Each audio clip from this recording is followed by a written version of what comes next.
Loco, ven acá. Yo sé que no viene al caso, pero ¿Qué pasa? ¿qué es lo más importante para ti? Bueno, para mí, de corazón en mi vida, Dios y mi familia. Óyeme, yo con mis hermanas, mi mamá, mi papá, mi hermano, mire, yo me voy al bollo con quien sea por esa gente. Claro, claro, sí. De corazón te lo digo. Hermano, aunque no estemos juntos ahora mismo, sabes que siempre estás en cada pedacito de mi corazón. Hermanito, yo te deseo todo lo mejor para tu proyecto.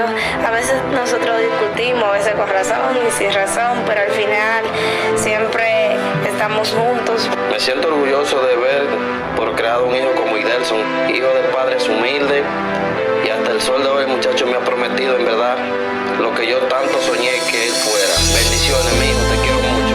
Que Dios te bendiga. Te doy gracias a Dios por darme el privilegio de tener un hijo tan hermoso en la vida. Felicidades, mi amor. Que Dios te me bendiga mucho. Te quiero, te amo. Bendiciones para ti.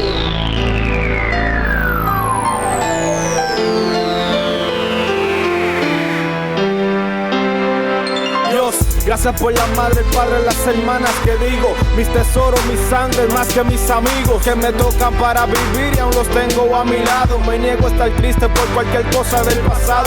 Gracias por sus consejos, incondicional apoyo. Son los únicos que me dan la mano si caigo al hoyo. En mis enfermedades, malestares, en mis edades vivo conforme, porque no hay nada que se compare con lo que siento y también lo que mi familia siente. Diciendo que esté con ellos me importa poco vivir en un puente. Yo soy consciente de que esto que vivo es pasajero, por eso resalto lo que en verdad más quiero, como tener a mami, a papi para siempre, tener mi familia, mis hijos y comida caliente, que no nos haga falta salud y la alegría, y muchos menos su bendición de corazón hasta el día de mis días. Yo no sé qué sería sin ustedes, tampoco sé cuál será el primero que hará falta, pero si Dios decide que sea yo, los amo. Aquí le dejo esta carta.